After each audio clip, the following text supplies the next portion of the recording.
Hey guys, it's Jason here. Welcome back to the channel and welcome to the video. We finally have my Traxxas sled on the bench, and as you can see guys, I've started tearing this thing apart. So if you've watched any of the videos lately on my sledge where I've been out running it or anything, all I ever talk about is how the next video you see is going to be the upgrade video. It's finally going to be installing those KCRC parts, the Vitavon parts, all that good stuff, and yet it never happened. The reason it didn't happen, guys, was I do really enjoy the truck this way. So I've had the Vitavon parts, guys, now for probably, I would say, over a year, and I'm not even kidding. They've just been sitting in a box, and the reason is, like I mentioned, I do really like this truck the way it is right now. It drove awesome. I had a few issues with a lot of these screws backing out and stuff like that, and I do have a bent rear shock tower, but overall, again, very happy with it. Now, saying that, if this is one of the first videos you've watched on it, a lot of this series of videos, guys, is because of this right here. So this was a Vitavon wider wheel hex, so it was just going to provide a little bit of width. It was silver. I liked the way the silver looked, so I picked these up with the bell cranks, and I forget what else. I think actually, guys, the diff cup, a few other parts, except I made one huge mistake when ordering them, and you can see it right there. You can see the spline. And you'll notice there's no hole for a pin.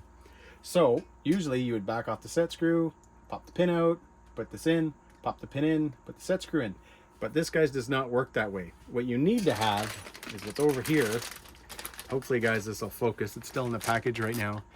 But you can see right here, guys, they're splined. So this will literally just set right on there, and that's all it needs.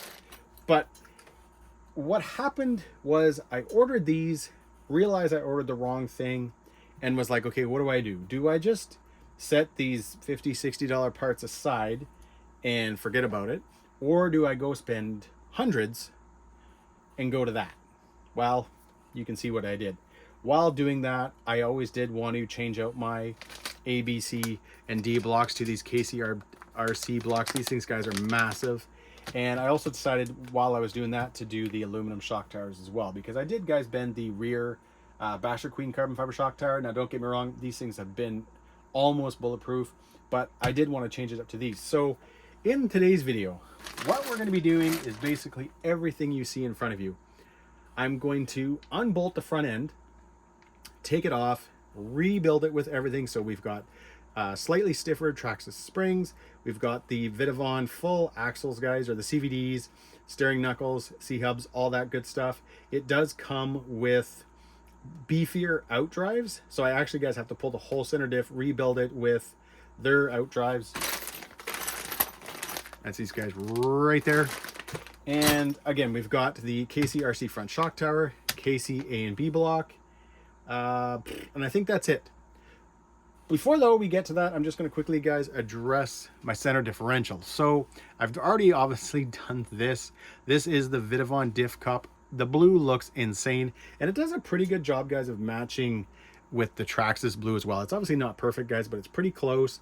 I've got the KCRC bearings on it. I've got a hot racing spur. And inside this, guys, I don't know where I did it. Oh, it's over there. Right there. I went with a combination of 20 million and 1 million. Good chunk of 20 million, and then kind of topped up with 1 million. The reason I did that is I always actually wanted to thin up this differential in the sledge, because the sledge right from the beginning was always extremely snappy. And I often, guys, and for the most part, enjoy that. I've always been a thicker center differential person, but in this truck, I found it to be almost too much. It just always wanted to lift. It always wanted to snap up. And I've, again, always wanted to kind of thin things out a little bit. However, going with the fact that I've got that big 1650 kV in here, I didn't want to completely remove the 20 million altogether. So again, I've got kind of a combination. We'll see how that works. It feels, guys, pretty stiff. Like, it's pretty hard to turn with these. So I think this is going to be a pretty sweet setup. I'm going to now get this back in the KCRC diff mount, get that bolted back in, and then get that front end unbolted. All right, one thing, guys, before we get to removing the front end, I forgot a few things regarding the center differential. Now, when you get the stock center differential out, you get everything, you unbolt everything, you get everything cleaned up. You try to clean those gears up as much as you can. I use brake degreaser. It doesn't work the greatest with the silicone diff fluid, but it helps a little bit. I wiped everything down. Even, guys, things like the O-rings. So I always have green slime on hand. I always keep it in a Ziploc baggie, and it lasts forever. So I always use that on the O-rings. Get the O-rings in and then start putting everything in. I usually lay the one gear down first, kind of start packing in the silicone diff fluid, and then start adding more and getting the rest of the gears in and all that kind of fun stuff. But there's one thing that I forgot, and I have no problem, guys, on this channel mentioning when I screw up or if I make a mistake or I do something wrong, because we all do it. So whether you're watching a channel that never seems to have that happen, they're just hiding it. Trust me. I got the diff. So when you get this housing, the Vitavon housing, like most housings, the back plate right here is already screwed on and all that kind of stuff. And this side obviously is open because that's where your spur and your gears go. So I did everything. Got all the gears in, spur on, got my Loctite in, got all my screws in. And I'd actually kind of started test fitting everything and just making sure everything was good to go. And it dawned on me that the one thing I didn't do were these back screws right here. And I started thinking like, oh, I wonder if Vitavon Loctites those, because there's really no reason to take this off. After you pull everything apart, you can put your bearing on, you put your outdrive in, you put your O-ring, all that kind of stuff. So you don't need to remove this at all, but it is, guys, removable, and there's 4 screws, just like with the side that the spur's on. And even though this is the wrong driver, because I think this is the 2.5, I set the driver in, and I'm like, oh, I just want to see if it's actually like, Loctited in and if it's, tight. And I just lightly went like this, and the screw started to back off. And I kind of was like, oh man, that could have been pretty catastrophic. Now, I have never had an issue with a center diff. So obviously I've always done that. I've always double checked everything. But for some reason this time, it kind of completely slipped my mind. And you know what? I think if somebody would have came downstairs at that moment and started talking to me while I was putting everything back together, I may have completely missed that, and this backplate, guys, would have started to back off, and you could imagine what that would have done to the internal. So just be aware when you're getting these center differentials, and if they've got this backplate right here, or I'm referring to, guys, as a backplate, if it's, has screws in it type thing, just make sure that those screws are Loctite and tightened to the cup, because, hey, that would not have been the case for me. And again, I can only imagine, guys, what would have happened when I started running this thing. But either way, let's get that front end off.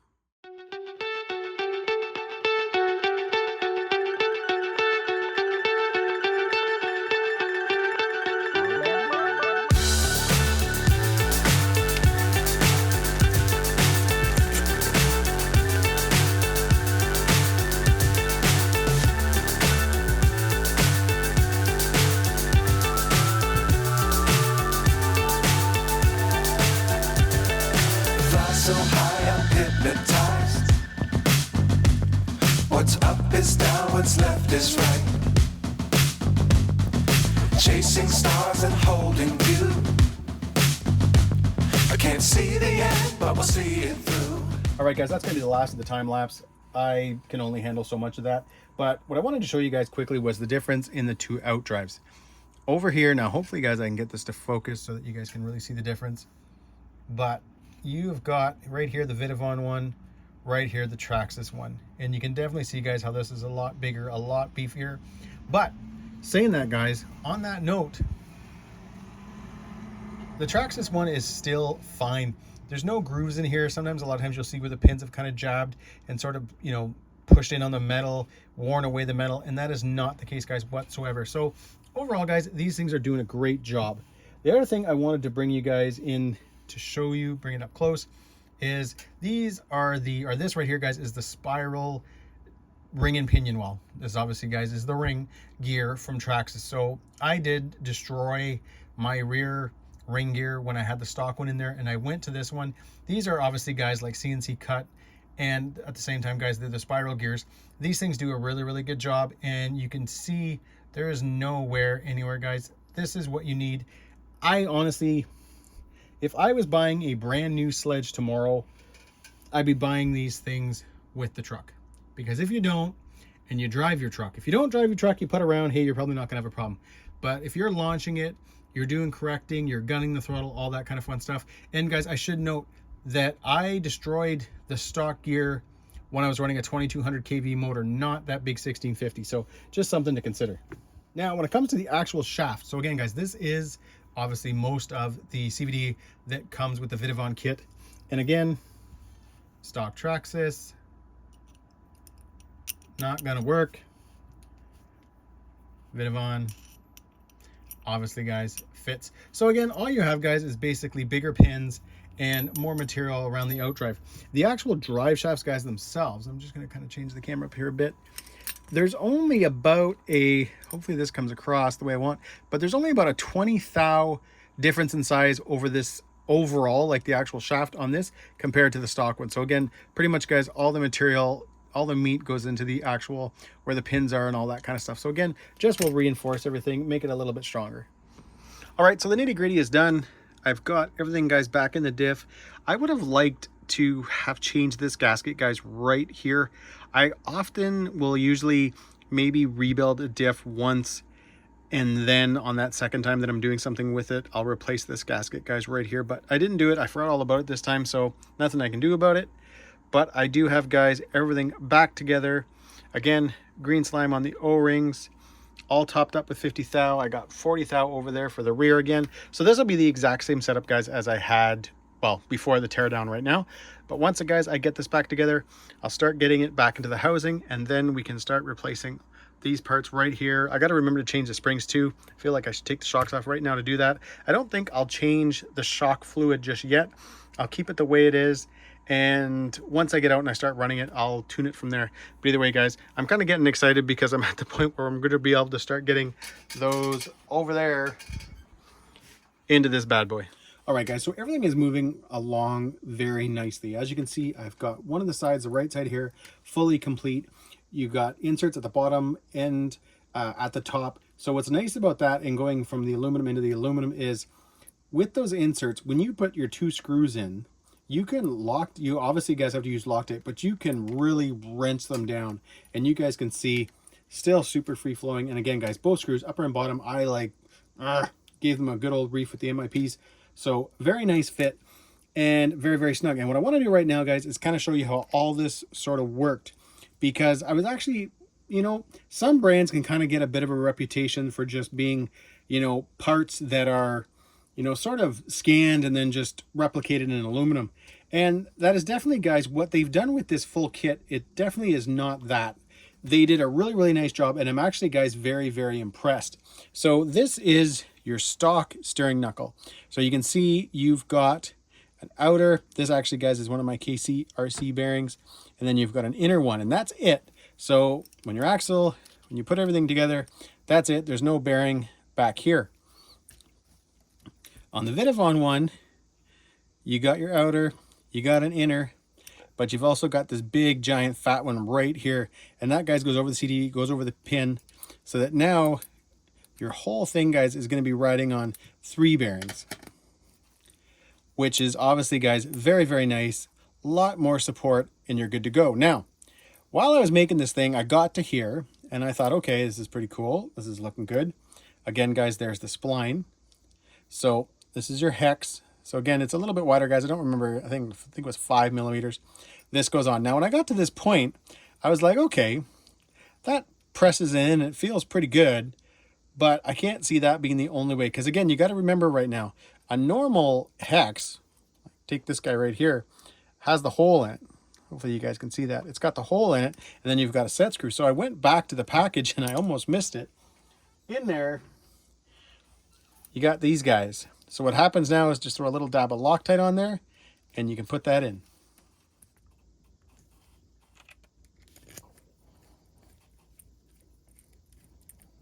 Now, guys, you're good to go.